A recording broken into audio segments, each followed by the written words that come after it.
Welcome back to the Glen Alex Show. I'm here with Dr. Vicki, also known as the Anger Doctor. We are talking about anger management, domestic violence, self-awareness, and self-concept. So there's a lot that goes into being mentally and emotionally healthy, which is a huge component of total health. So you cannot dismiss your emotional self and your mental self.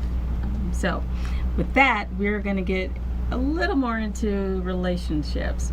So because if anger is an issue in the different 6 areas that you described in segment 2, do you have any tips for anyone getting in a relationship with someone who has anger issues? Like, are there red flags? I am so glad you are referencing that She's question. like, yes. And several years ago, as an outgrowth of my experience with the City of Las Vegas Municipal Court and all my other professional and academic experiences, at dealing with relationships, of course, I thought the problem is, and the challenge would be at the entry level or the admissions level. Okay. When we meet people, usually, not all the time, but I say 95% of the time, it's physical attraction, which is okay. However, the next level, we need to find out about that person. Yes. So I developed 5 questions. I call them 5 easy questions. Okay. Probably not so easy. Yeah, 5 easy questions to ask if I want to have a relationship, if you want to be my boo, or whatever. Okay. Whatever. Okay. So these 5 questions I think are critical, because once you ask, well, first of all, you have to ask yourself the 5 questions. Okay. But secondly, if I'm meeting someone, I want to ask these 5 questions. Number 1, what are your values? Okay. Number 2, Okay. what are your core beliefs? Okay. Number 3 is critical. How do you handle anger and conflict? Number 4, what are your short-term goals? And number 5, what are your long-term goals?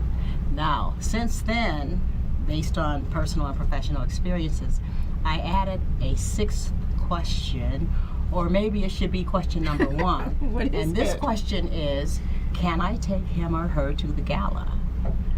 Because if I can't take you to the gala, you define gala. Gala Okay. means to the event. to the event, to the restaurant with me, to my family. Okay. There's So things you don't want other people to see. That's right. But if I cannot, I shouldn't say but, I don't like but. However, I don't like butt either. if I can take him to the gala, then maybe we could move forward. That's assuming we want to move forward. Okay. But those 6 questions. What are your values? What are your core beliefs? How do you handle anger and conflict?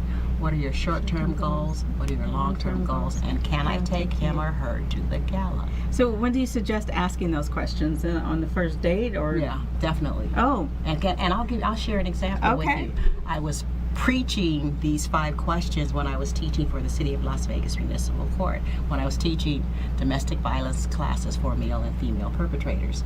So in one of the male classes, I presented these 5 questions, and the guys, oh, Dr. Coleman, this is blah, blah, blah.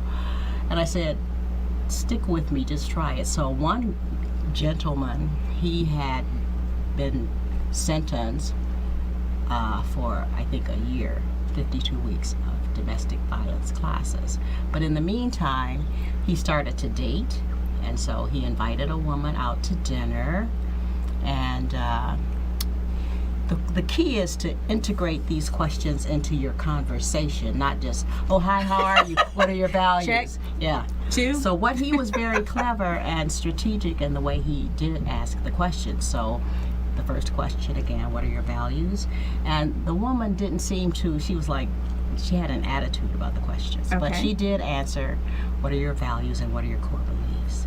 When he got to the 3rd question, how do you handle anger and conflict? She went off. She started yelling and screaming, but I was so proud of him. You know what he did? He said, wait a minute. This is not going to work. I'm already taking domestic violence courses. So he said, check please, check please. He got the check and paid for the meal and left. And then he came back and shared that with the class. I said, I am so proud of you. Oh my because gosh. it's a decision. Part of it and what I teach also with my clients, patients, is decision-making skills. Absolutely. We make a decision in terms of how to respond. However, Yes. that decision is better enhanced if we know ourselves. Yes. And if we ask certain questions. Absolutely. I think that's a great story, and it's absolutely hilarious that she demonstrated. She demonstrated The answer. and he knew he was already in trouble Yes. for anger and domestic violence. Yes. So I was so proud that he made the decision not to move forward. And let me add that someone with a low self-esteem or poor self-concept, when she reacted that way, would have tried to placate her. Right. And would have said, oh, she was just surprised, would have That's right. rationalized it, would have Yes, given her another yes, chance, and yes. things would have evolved from there. So you got to take these red flags right. seriously, and Red don't assume flags. you can change people, Right. because People you will can't. change when they want When to they change, want to. when they make the commitment and sacrifice to change. Yes. Yes. Okay, full circle, folks. Full circle. That is amazing. Thank you for sharing that. Thank you. That's You're pretty welcome. funny. And let's thank her for demonstrating it so Yes. clearly. Okay. Well, this has been a lot of fun. The time just really flew by. It's did. so easy to talk to you. Thank you. Thank you. Glen, for inviting me. You are so welcome. I'm glad you made it. Just one more time, give people your website and Facebook Okay, info. it's angerdoctor.com.